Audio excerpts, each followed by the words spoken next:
os marcadores dos astrócitos, bem presentes em margens separadas do ômega 3, além de uma função mitocondrial possivelmente afetada, né, uma massa mitocondrial menor, o que poderia ser mitofagia ou algo do tipo, nós precisamos de maiores elucidações a respeito, é o que a gente objetiva fazer no futuro, além de verificar medidas de estresse oxidativo, tanto da GPX quanto da catalase e da superóxido desmutase. Nossas referências. Muito obrigada.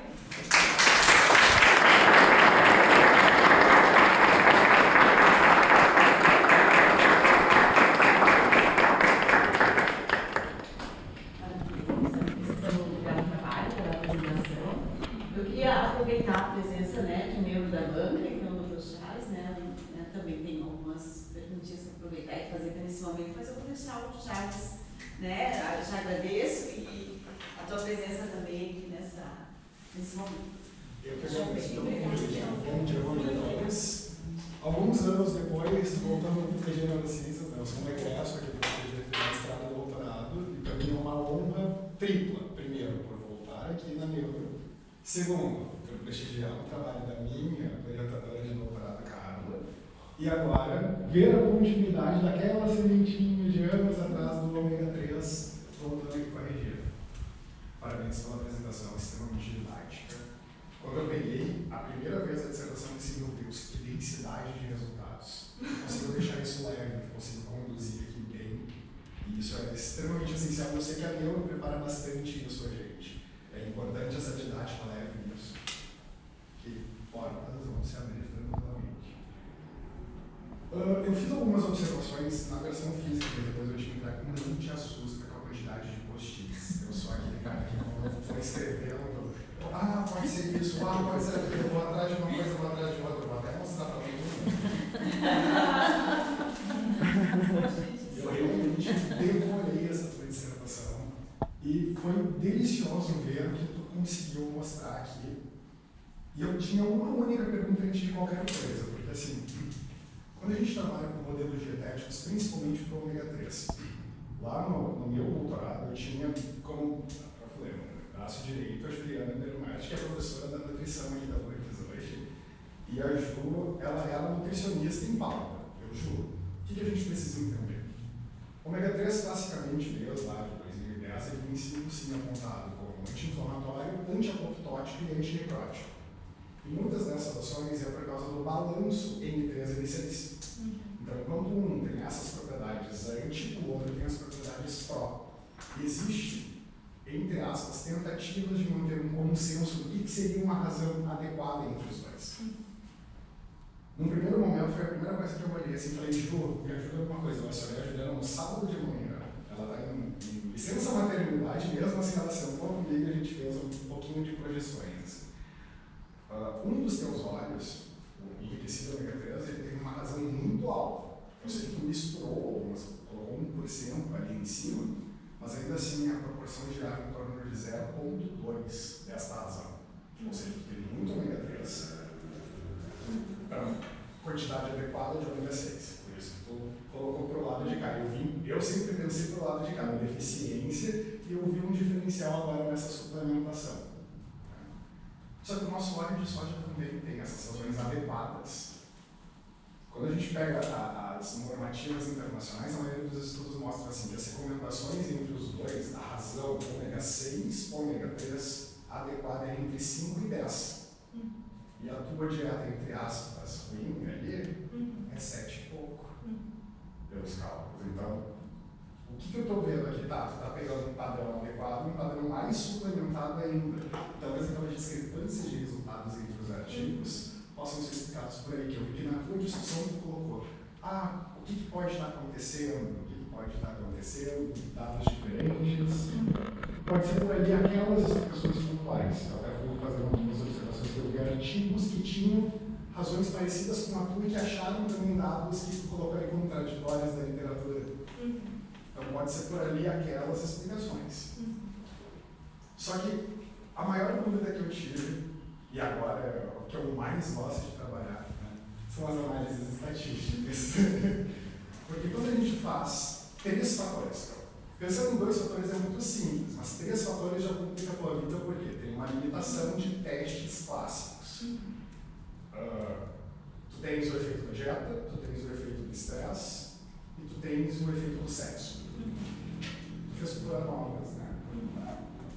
Posso te sugerir mudar o teste? Por que eu digo isso? A nova ela tem uma série de pré-requisitos que exigem que eles sejam cumpridos para tu rodar. Primeira coisa, a distribuição da variável tem que ser normal. Questão de distribuição. É o primeiro fator. Segundo, se um dos teus sujeitos em algum dos momentos perdesse uma medida, aquele sujeito inteiro era eliminado. E eu vi que eles quase não foram diminuídos ao longo do tempo. Né? Eu sugiro fortemente que a gente dê uma olhada ali para você fazer uma modelagem, para tu ver o efeito individual de cada um e somatório de cada um. Daí tu teria, digamos, quanto aquela variável é preditora do teu desfecho, que eu acho que é o que tu mais quer ver, o efeito da dieta. O que ela prediz? Um aumento de 2 vezes, um aumento de 5 vezes, um aumento de 10 vezes. Isso vai dar uma magnitude para o teu trabalho. Eu acho que colocando isso daqui, tu tens potencial gigantesco de artigos. E o último detalhe que me encantou, que eu vou colocar aqui sobre mitofagia. Tem muitos autores desde 2015, e digo isso por ser um desses muitos autores que publiquei lá, aquele primeiro estudo do ômega 3, que também vi esse potencial máximo mitocondrial, que muitos autores me colocavam que talvez esse desbalanço pudesse, sim, não só gerar aumento de inflamação, dependendo do nível da suplementação, um aumento de fatores anti-inflamatórios também poderia ser aumentado. Então, eu sugiro também olhar para o outro lado, para ver não só o dano, mas também como está a ação anti-inflamatória. Porque eu acho que o teu diferencial vai estar mais para cá também. E o MTTP, órgão de transição mitocondrial, que tu coloca na mitofagia, muitos autores estão relacionando isso ao ômega 3. Então, tu podia ir por ali também, para ver como essas vias de medo e preocupação, que é o teu foco de transtorno de ansiedade, poderia talvez ser regulado pela suplementação de ômega 3. Mas, olha, incrível esse teu trabalho, parabéns, tanto tu quanto o grupo, porque eu sei que não é só uma pessoa que faz tudo isso daqui, gente. Então, parabéns para todo mundo. Só alguns comentários. Sim, obrigada. Também queria fazer uns comentários. Eu fiz a avaliação prévia como relatora e aí consegui agora nos últimos dias avaliar um pouco melhor. Então tem algumas coisas que eu queria conversar contigo, perguntar. Mas primeiro parabenizar.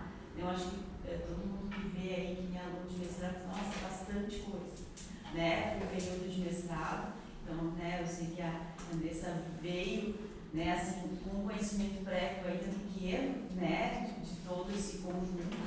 Então, claro, sei que tiveste de contribuição, mas que vencer esse desafio aí, eu sei que foi difícil, eu queria parabenizar, toda a equipe, a professora Carla, a Ranquier também e o grupo, então acho que é um trabalho bem substancial, como o professor Chaves fala, eu concordo, que a gente olha ele e ele tem aí, um conjunto robusto, de análises.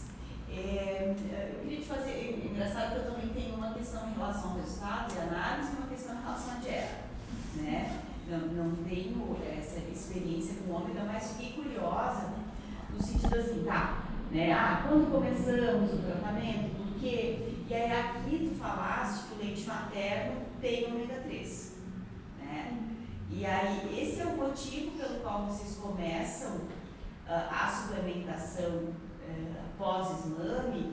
No leite das ratas também tem ômega 3. Queria que tu explicasse pra gente como é que foi essa escolha, assim, da dieta, por que, por exemplo, não começar antes, por que esse protocolo, não entendo um pouquinho mais como é que é isso, e o que tu sabe, se no leite da rata também tem ômega 3, tem? Então, essa variável nós não analisamos. A ideia principal da introdução alimentar é justamente no momento do período do desmame, ele estando ainda no período do processo do neurodesenvolvimento, a gente entrar com uma suplementação, uma dieta crescida em ômega 3. A gente não avaliou esses parâmetros do leite, do da ata, né? Nós não chegamos a verificar. Não sabe, a literatura não tem isso, tipo de informação que tu falou é em humanos. Tu sabe, certo? Tem muitas pesquisas transgeracionais de suplementação ou deficiência de ômega 3 que afetam sim os níveis de leite materno, tanto aumentando quanto diminuindo a disponibilidade dessas. Mas o leite da ata tem ômega 3 também? Tem. Tá. Eu suponho que sim, mas não foi algo que eu peguei. Sim, então a ideia é que daí quando tu falar é um momento precoce de desenvolvimento, e aí tu começas, né, no desmame, é claro, né, que eu entendo que é um período, né, crítico, mas o período anterior seria mais crítico ainda, né, daí entendendo assim, porque, mas é claro, mas a intenção ali é tipo, começou, né, a independência alimentar e a suplementação, tá? Eu acho que é sempre importante nos trabalhos a gente fazer essa justificativa, né, no artigo, né, aqui tu fizeste, né, na forma de, né, dissertação, né, tudo isso, assim, logo ele vai virar um artigo, né, vai ser submetido. Então, assim, eu acho que fazer essa já defesa da metodologia, né, é importante, para que depois não fique, mas seria importante isso, né, assim, então, ir buscar e dizer, então, pegar o artigo que tem lá, que diz que tem o leite materno, então é importante para o trabalho, porque então não mantém, aí no momento que ele começa, ele vai ser suplementado, então, né, a partir da ração padrão. Essa é uma coisa que eu queria também comentar. E assim, em relação aos resultados, né, de forma geral, eu senti uma certa dificuldade, porque aqui na tua apresentação ficou um pouco melhor, mas eu acho que assim, eu queria te chamar a atenção para o fato de que a gente precisa sempre interpretar o resultado. Né? Então, teve momentos que eu também senti aqui, isso aqui ele era inesperado, mas tá, tu tens que tentar dizer por que aquilo aconteceu. Né? Tu dizer, teve um efeito inflamatório, teve, não vai ter como negar isso, mas vai ter que buscar na literatura o que é isso, existe uma possibilidade de algum tipo de efeito compensatório, porque tu deixar ele com uma lacuna aberta, né? Eu acho que é ruim, então a gente tem que olhar para aquele dado e interpretar e pensar o que ele é, o que é do conjunto, o que ele está, como é que ele se relaciona com os dados do comportamento. Então acho que isso eu vejo assim que a versão escrita precisa avançar ainda nisso, né? Tem algumas análises, a descrição dos resultados, eu acho que ela precisa também de uma revisão, no sentido de que alguns momentos ficava assim, então teve interação e foi diferente. Eu coloquei ali como sugestão na escritório diferente, aqui não serve.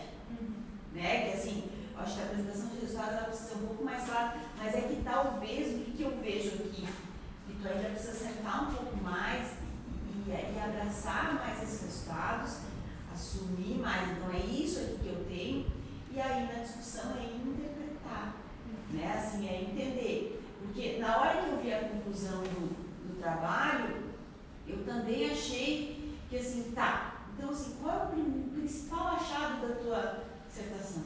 Não sei se está tão claro na conclusão.